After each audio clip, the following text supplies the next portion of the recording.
اعوذ باللہ من الشیطان الرجیم بسم اللہ الرحمن الرحیم اللہم صلی علی محمد وآل محمد اللہم صلی علی محمد وآل محمد اللہم صلی علی محمد وآل محمد۔ میں سید اعجاز حسین کاظمی آپ سے مخاطب ہوں۔ آج میں ایک جو ہمارے اسلامی فرقے ہیں اس میں دو بڑے فرقے جو ہے اہل سنت اور اہل تشیع، ان کے درمیان جو فرق عام طور سے بتلایا جاتا ہے اور حقیقت میں کیا ہے یہ بتانا چاہتا ہوں میں۔ جہاں بھی آپ دیکھیں گے کہیں بھی اگر ڈیفائن کر لیتے ہیں تو کہتے ہیں کہ بھئی اہل سنت وہ ہیں جو حضرت ابوبکر کو پہلا خلیفہ مانیں، اور اہل تشیع وہ ہیں جو حضور کے داماد اور ان کے بھائی حضرت علی علیہ السلام کو جو تو پہلا خلیفہ مانتے ہیں۔ یہ بات جو ہے یہاں پر کیسا لگ رہا ہے، دو شخصیتوں کا تقابل کر دیا جاتا ہے کہ ایک حضرت ابوبکر ہے، ایک حضرت علی۔ معاملہ شخصیت کا نہیں ہے، معاملہ سسٹم کا ہے، ایک نظام کا ہے۔ یہاں پر شیعیت جو ہے تو نظام امامت کو مانتی ہے، یعنی ولایت کو۔ یہ ولایت کیا ہے؟ یہ رہبری ہے، اور یہاں پر اس رہبر کا جو پورا تعلق آتا ہے غدیر قم کے موقع پر جو مولا حضور سرکار دو عالم صلی اللہ علیہ وآلہ وسلم نے مولا کائنات کا تعارف کراتے وقت یہ بولے من کنتو مولا ہو فآذا علی مولا، یعنی آپ جس کے مولا ہیں حضرت علی بھی اس کے ہیں۔ یہ اس مولا کے لفظ میں جتنے بھی معنی آتے ہیں وہ سارے معنی جو ہے تو حضور سے بھی تعلق رکھتے ہیں۔ حضور جیسے ہے، حضور جیسے سرپرست ہے، حضور جیسے نفسوں پہ مالک ہیں، ویسے سب کچھ ویسے ہی حضرت علی علیہ السلام ہیں، سوائے اس کے کہ آپ کو نبوت ختم ہو چکی تھی، اب سلسلہ رہبری کا تھا۔ اور یہ رہبر کس لیے چاہیے تھے؟ کیونکہ ایک اسلام کا ایک نظام جو ہے تو حضور دے کے جا رہے تھے، اور اس نظام کے تحفظ کی ضرورت تھی۔ اور اس تحفظ کے لیے کیا چاہیے؟ تحفظ کے لیے اگر حکمرانی رہو تو بہترین اچھا تحفظ ہو سکتا ہے، لیکن حکمرانی نہ ملے تو وہ فریضہ تحفظ سے ولی بے بہرا نہیں ہوتا۔ ولی جو ہے وہ ہمیشہ اسلام کا تحفظ کرتا رہے گا، کرا اور آج بھی کر رہا ہے۔ یہ جو ہے تو یہ فرق ہے سسٹم کا۔ یہاں جو تعارف کرایا جاتا ہے زیادہ تر کہ اہل سنت اور اہل تشیع میں فرق کیا ہے، وہ حضرت ابوبکر کو پہلا خلیفہ مانتے ہیں اور یہ حضرت علی کو پہلا امام مانتے ہیں۔ مگر یہ امامت اور خلافت میں جو آج حکمرانی کو مانتے ہیں اہل سنت، وہ بھی کہاں ہیں؟ ان کا 30 سال کے اندر ختم ہو گئی، خلیفہ راشد بولی۔ ہمارا یہ جو ہے تو نظام مصطفیٰ جو تھا، رسول اللہ نے جو اسلامی نظام دیے تھے اس کو تا قیامت تک باقی رہنا، صرف 30 سال تک یہ محدود کر دیے۔ اور وہ بھی جو ہے جو کچھ بھی ہے اس کے اندر کی کانٹروورسی اور جتنے اختلافات ہیں دنیا کو معلوم۔ مگر یہاں کیا ہے کہ امامت میں کیا ہے؟ امامت پورے تحفظ کے ساتھ اسلام کے بیسک اصول کو محفوظ کرنے کے لیے اپنی سب سے بڑی قربانی بھی دینے کو امامت تیار ہو جاتی۔ اس میں اس کو ضروری نہیں کہ وہ حکمراں بھی بنے۔ اب یہاں جب کیا ہوا، حضور کے بعد حضور کو کیونکہ حکومت بھی ملی تھی اور اسلام کے تو آپ رہبر تھے، مگر کیا آپ اس وقت پیغمبر نہیں تھے جبکہ مکے میں تھے؟ مکے میں تو آپ حکمراں نہیں تھے، مدینے میں آ کے حکمرانی۔ تو ولی وہاں بھی موجود تھے، وہاں بھی تھے تو آپ ولی بھی تھے، مولا بھی تھے، سب کچھ وہاں بھی تھے اور یہاں بھی تھے۔ یہاں پہ کیا ہو گیا کہ مدینے میں حکومت بھی آپ کو ملی۔ اب اگر کوئی حکومت آپ کے بعد آپ کے وارث سے حکومت لے لے کوئی، اور کوئی دوسرا حکمراں بڑھ جائے تو ولایت کا سلسلہ ختم ہوتا نہیں، کیونکہ اب ایک وقت جب کہ اسلام آپ کا جو تو ختم نبوت ہو گیا اور دوسرا نبی نہیں آنے والا ہے، جو کچھ بھی شریعت موجود ہے اس کا تحفظ کرنے والا ضروری ہے۔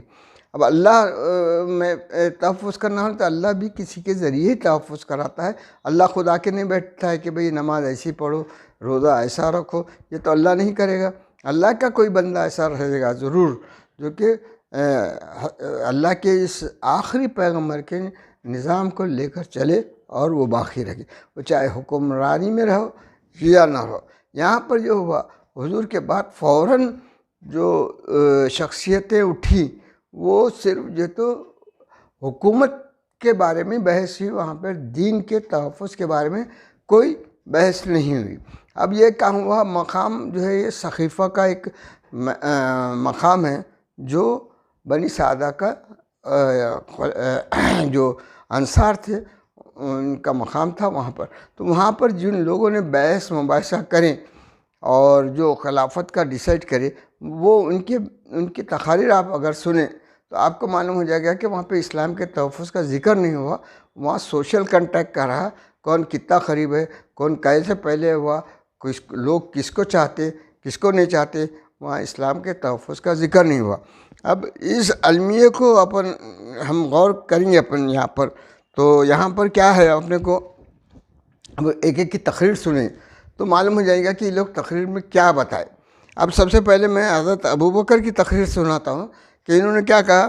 مہاجرین اولین گروہ ہیں، ابھی کہہ رہے ہیں حضرت ابوبکر کہہ رہے ہیں جو دین پیغمبر پر مہاجرین اولین گروہ ہیں، مہاجرین اولین گروہ ہیں جو دین پیغمبر صلی اللہ علیہ وآلہ وسلم پر ایمان لائے اور اس فضیلت پر افتخار کرتے ہیں. یعنی ایک سوشل بیک گراؤنڈ بتا رہے ہیں انہوں کہ بھئی یہ فرسٹ وہ ہے گروہ، ایک گروپ ہے جس نے جو لایا اور وہ اسلام لایا، اس لیے اس پہ they are proud of that. انہوں نے مشکلات اور سختیوں میں صبر و تحمل سے کام لیا. یہ جو ان کی بیک گراؤنڈ ہے ہسٹری کا وہ بتا رہے، یعنی مشکلات میں صبر لیا، افراد کی کمی پر نہیں ڈرے، یہ دشمنوں کی اذیتوں کو برداشت کیا ہے اور حضرت پر ایمان اور آپ کے دین سے منہ نہیں موڑا. یہ سب سوشل پوزیشن ان کا یا ریلیجیس پوزیشن بتا رہے ہیں، مگر یہاں پر اس کا ڈسکشن نہیں ہو رہا کہ انہوں نے ہر ایک اس میں سے دین کا محافظ ہو رہا ہے.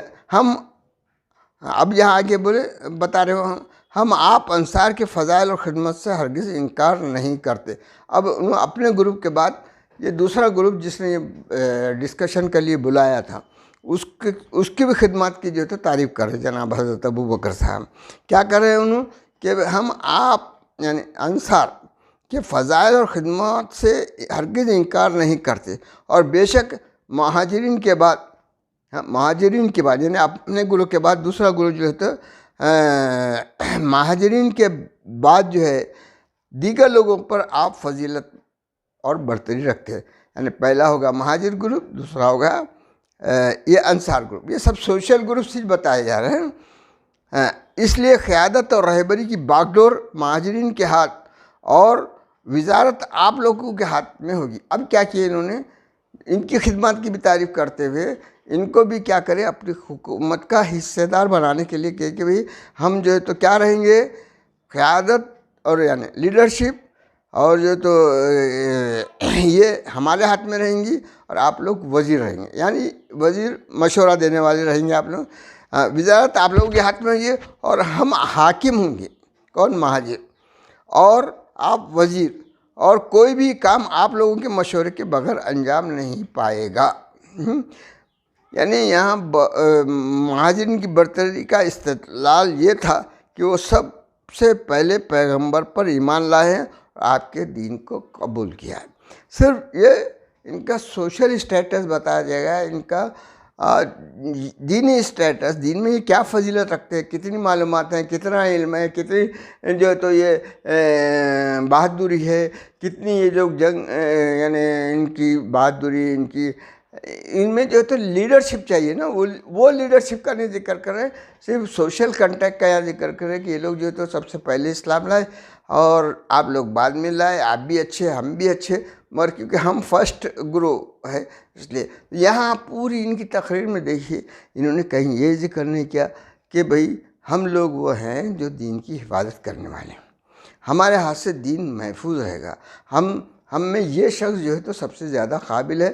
اس شخص کو جو ہے تو ہم یہاں کسی شخصیت کا بھی حضرت ابوبکر ذکر نہیں کر رہے, یہاں گروپ کا کر رہے, پورا گروپ کا کر رہے کہ یہ گروپ جو ہے تو ایسا. یعنی یہ دیکھیے یہ پوری ڈسکشن ہو رہا ہے, یہ کوئی دین ہی نہیں, یہ پولیٹیکلی اور فار پاور کا ڈسکشن ہو رہا ہے. یہاں پہ دین کا اور اسلام کا ذکر نہیں ہے. یہ غور کرنے کی والی بات ہے. یہ شیعت میں یہی بتایا جاتا ہے کہ ہم جو ہے تو اگر جس طرح سے ابوبکر خلیفہ بنے, حضرت علی بھی مان لے کوئی ویسا کہ پہلے, تو بھی ہم کو نہیں ویسا چاہیے, ہم کو خلیفہ ولایت چاہیے.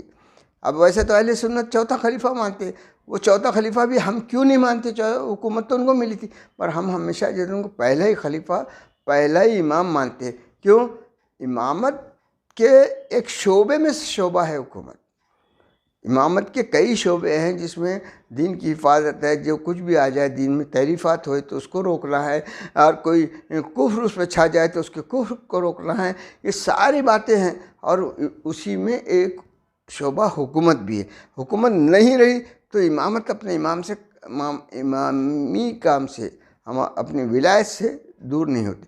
یہاں جو ذکر ہو رہا ہے, یہاں کی شخصیت کا ذکر نہیں ہو رہا, یہاں ایک گروپ کا ذکر ہو رہا ہے. وہ گروپ مہاجرین کا جو ہے تو اعلیٰ ہے بتایا جا رہا ہے, اور انصار کا نمبر 2 پہ آ رہا ہے. اس لیے انصار کا وزیر بنائیں گے اور حاکم مہاجر کا بنائیں. یہ جو تو پہلا ڈسکشن اور یہ پرپوزل حضرت ابوبکر نے ان لوگوں میں پیش کیا. حالانکہ وہ سب جو تو 2 مہینے پہلے ہی غدیر میں سب کچھ ڈیسائیڈ ہو گیا تھا کہ میرے بعد علی جو ہے تو مولا ہے. اور وہ مولا کی حیثیت سے ان کو حکومت بھی دینا چاہیے تھا, تو حکومت کا جو مولائیت ان کی بازو رکھ دی گئی, اور یہ پرپوزل پہلا ہوا ہے. یہ حضرت ابوبکر نے پیش کیے. اب یہ جو ہے اس کے بعد حباب بن منظر, اب یہ کیا کہہ رہے ہیں جناب, اے جماعت انصار, حکومت کی باغ ڈور کو اپنے ہاتھ میں لے لو. اب انہوں بول رہے یہ حکومت کی باغ ڈور اپنے ہاتھ میں لے لو, انصاروں کو بول رہے. یہ انصار, دوسرے لوگ تمہاری قدرت کے سائے میں زندگی بسر کرتے ہیں, اور کوئی تمہارے خلاف کوئی قدم اٹھانے کی جرات نہیں کر سکتا. تم لوگ صاحب قدرت ہو اور تعداد میں بھی زیادہ ہو. اب یہ مہاجروں کو مقابلے میں انصار کے جو صاحب ہیں, یہ حباب بن منظر, انہوں کیا بتا رہے ہیں کہ تم لوگ کیسے ہو, تم لوگ اب کیا کرو, تمہاری طاقت کی وجہ سے تم حکومت کی باغ ڈور اپنے ہاتھ میں لے لو, انہوں بول رہے ہیں, اور تمہاری قدرت کے سائے میں ساری زندگی بسر کرتے ہیں, اور کوئی تمہارے خلاف قدم اٹھانے کی جرات نہیں کر سکتا. تم لوگ صاحب قدرت ہو اور تعداد میں بھی زیادہ ہو. اب انہوں کیا میجارٹی بھی بتا رہے اور طاقت بھی بتا رہے. جناب, اپنی صفوں میں ہرگز اختلاف اور تفرقہ پیدا نہ ہونے دو. اختلاف کی صورت میں تباہی اور بربادی کے سوا کوئی نتیجہ نہ ہوگا. اگر مہاجرین نے اقتدار پر قبضہ کرنے پر اصرار کیا تو ہم مسئلے کو 2 امیر کے طریقے سے حل کریں گے. انہوں کیا کرے کہ بھئی اب حاکم, انہوں وزیر بول رہے تھے, انہوں بولے نہیں, 2 حاکم بنا لیں گے. اب تو ہم 2 امیر کے طریقے پر حل کریں گے, ایک قائد اور ایک حاکم ہم ہیں, اور ایک حاکم ان میں سے مقرر ہوگا. 2 حاکم بن جائیں گے, ایک تم وہ نمبر 1 اور نمبر 2, ساتھ ساتھ 2 حاکم ایک جگہ رہیں گے. اس مناظرے میں انصار کی منطق افراد کی کثرت اور ان کے دھڑے کی طاقت پر منحصر ہے. وہ کہتے ہیں کہ چونکہ ہم طاقتور ہیں اس لیے حاکم ہم میں سے ہونا چاہیے. اب دیکھیے یہاں بھی یہ انصار بھی جو پیش کر رہے ہیں, یہاں بھی کہیں بھی اسلام کا ذکر نہیں, اسلام کے تحفظ کا ذکر نہیں, دین کے تحفظ کا ذکر نہیں. دین پہ آئی تحریفات کو روک سکتے ہیں ہم میں عالم ہیں, ہم میں یہ ہے, یعنی ایسا وہ ہے کہ بھئی وقت آئے تو اسلام کو ہر بلا سے بچا سکتے. یہ ذکر نہ یہ انصار نے بھی نہیں, جیسا کہ مہاجر کی طرف سے حضرت ابوبکر نے بھی کوئی نہیں کیا, ایسی انصار نے بھی یہاں پہ کوئی ذکر نہیں. صرف طاقت میں زیادہ ہیں ہم, تعداد میں زیادہ ہیں, اس لیے اگر مہاجر ایسا اصرار کر رہے تو ایک امیر ہمارا, ایک امیر تمہارا, یہ ان کا پیشکش تھی. اب یہاں حضرت عمر کا, اب یہ ہوگی 2 کی تقریر سنیں آپ نے. تیسرے شخصیت حضرت عمر ہے. یہ کیا کریں, انہوں نے جھٹ سے یہ جو حباب بن منظر کا پیشکش تھی، انہوں آتے ساتھ سب سے پہلے انکار کر دی. ایک غلاف میں ہرگز دو تلواریں نہیں سما سکتی. صحیح بات ہے، یہ بھی ان کی بھی کہ دو کیسا رہیں گے، دو حاکم ایک ہی جگہ کیسے رہیں گے. انہوں نے یہ بول دی، خدا کی قسم عرب تم لوگوں کی فرما روائی کے سامنے ہرگز تسلیم نہیں ہوں گے. ہاں، یہ بول رہے کہ بھی انصاروں کو عرب جو ہے تو تسلیم نہیں، کیونکہ ان کا پیغمبر آپ لوگوں میں سے نہیں ہے. عربوں کا پیغمبر عربی ہے اور آپ لوگوں میں سے. یہ سب کیسی ڈسکشن ہو رہی ہے، آپ پوری دیکھتے جائیے. یہ ڈسکشن میں کہیں اسلام نہیں آ رہا، اس میں سب سوشل وہ آ رہا. لیکن اگر حکومت پیغمبر کے کسی رشتہ دار کے ہاتھ آئے تو عرب کو اس پر اعتراض نہیں ہوگا. اب یہاں کیا کریں، انہوں نے نزدیکی رشتہ دار کی بات آئی. حالانکہ جب رشتہ دار کی بات آئی تو سب سے نزدیک ترین رشتہ دار تو حضرت علی تھے، ان کو چھوڑ کر پھر بھی اپنی رشتہ داری بتا دے رہے. عرب کو اس پر اعتراض نہیں ہوگا. کسی کی جرأت ہے کہ اس حکومت کے بارے میں ہمارا مقابلہ کرے اور ہم سے لڑے، جس کی داغ بیل حضرت محمد صلی اللہ علیہ وآلہ وسلم نے ڈالی ہے، جبکہ ہم آپ کے رشتہ دار ہیں. یعنی ہم رشتہ دار ہیں. یہ دعویٰ بھی کتنا مزہ کا خیز ہے. جب دعوے میں آپ بول رہے کہ ہم ان کے رشتہ دار ہیں، تو علی رشتہ دار نہیں تھے کیا؟ ان کا ذکر نہیں آیا یہاں پہ.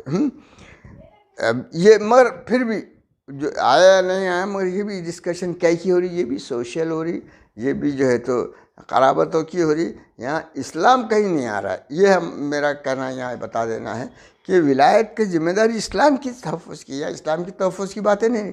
لوگ برداشت کریں گے، لوگ نہیں برداشت کریں گے، اور ہم نزدیک ہیں تم دور ہے، یہ باتیں ہیں.